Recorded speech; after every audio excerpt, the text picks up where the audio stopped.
The next problem that we're going to do, I showed you an example the other day of this, and I just want to make sure that we can continue this. It says translate the circle A along a vector AB and then CD. And so the first thing I'm going to do is I'm going to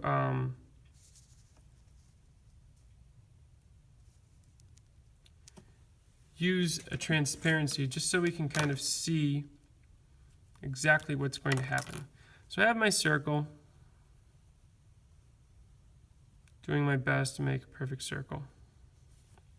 And then I have a vector.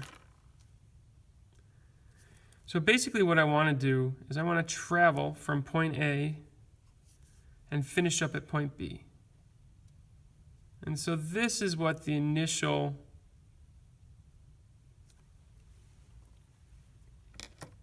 movement's going to look like. Okay, so you can see that it went almost directly up. If I were to have marked the center point, you would see the center point going to center point. And that's ultimately how we're going to translate it with a compass and protractor. The next thing I have to do is I have to mark C here, and I have to move C over to D. And you can kind of see how all the distances, even the distance between the X and the blue dots, maintain themselves. If I'd done this without any movement, everything is going to look parallel. So AB should look parallel to this dot and X. The circle has moved not only up, but slightly up to the right the second time. And so when I get done with the construction, this is about where it should be. So maybe we'll put like a few dots here. If we can do this.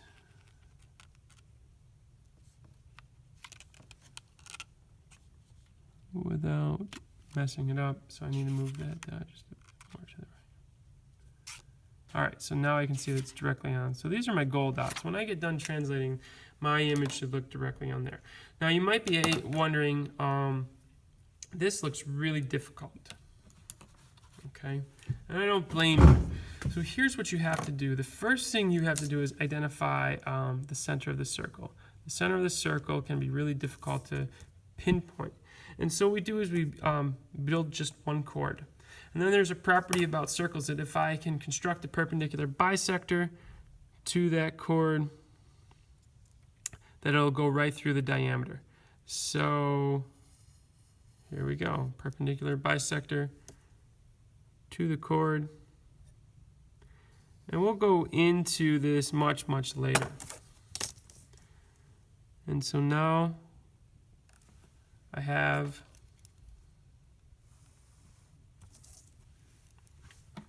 a diameter. The diameter starts here and ends there. And how do I find the center point? Well, the center point of a diameter is actually the center of the circle. So if I could find the center point of this diameter, which is really just another perpendicular bisector. So you can make this as big as you want.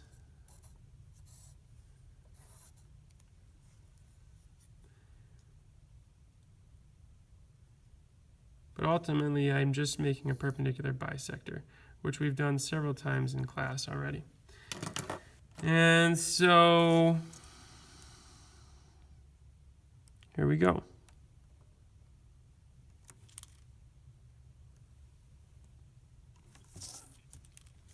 This marks the center of my circle A. So since it's called circle A, we'll name that point A. Sort of a poor choice by the textbook company. I couldn't change this, but A and A. You're talking about the circle A here. And then I'm translating. So I'm back to that construction from the previous video. So I need the distance from A to B. I know it's going up, so I center it at this point here. And there's the arc I need. And then I go from A to, well, A, but circle A. Make sure I have this distance completely down, and then I'm going to move to my point B along the vector. And so this actually is circle A prime's first spot. And so then you could get the radius here, and you can make a circle. And sometimes the easiest way to do that is to rotate your paper.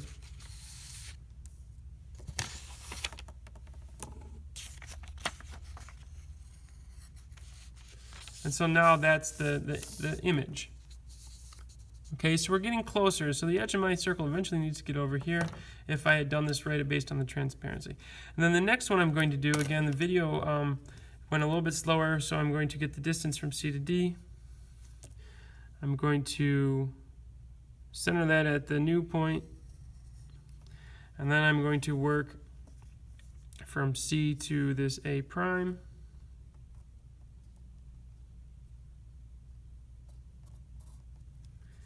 And move that up to D, and so now that is my A double prime center point. And then I go back and I get the radius.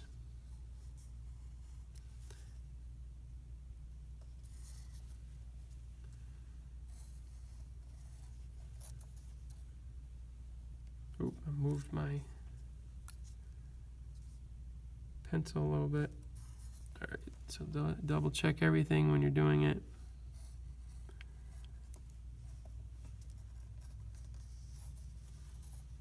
What you're going to notice is that I did actually end up going right through that spot. So here I'm just outlining this. This is my final circle after the two transformations. And it did end up right there where we wanted it.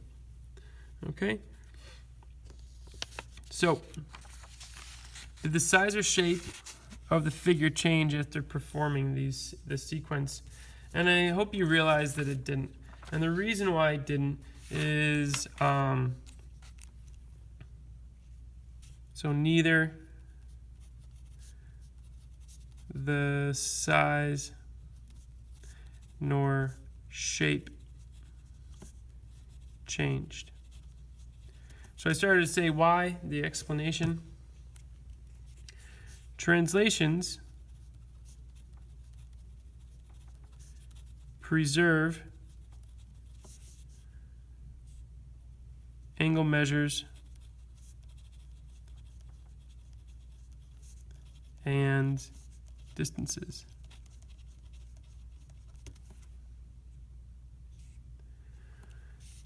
Therefore, when we moved the center point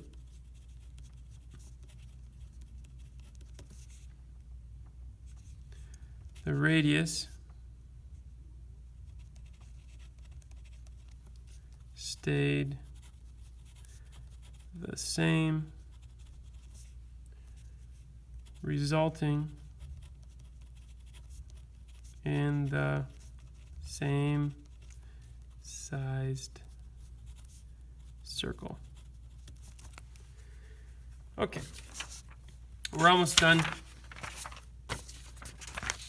The last thing is the picture below shows a translation of circle A along a vector CD. So here's the vector CD, and it went from C down to D. And so you can see how A became A prime. It says name the vector that maps the image, so the image is the result, of circle A back to its original position. Well, if I want to go back the original position, I really just have to go in this direction, which, if you're looking really closely, really just looks like D to C. So this is really the ray. So what name the vector? The vector would be D to C. And since vectors are just rays, the D is where I would start, the C is where I would continue through and end. And so really all you to kind of make this inverse, you just go the opposite direction. So if a figure is translated along QR, what translation takes the figure back to its original position? Well, I would go in reverse order. And so some people you might think QR, if you remember back, the ray begins, the endpoint is wherever that dot is, and then it goes towards. So you could say this, but this is not really how we use our ray notation. And so I would just say RQ.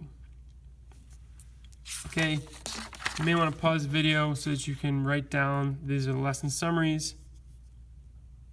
And thank you for your time.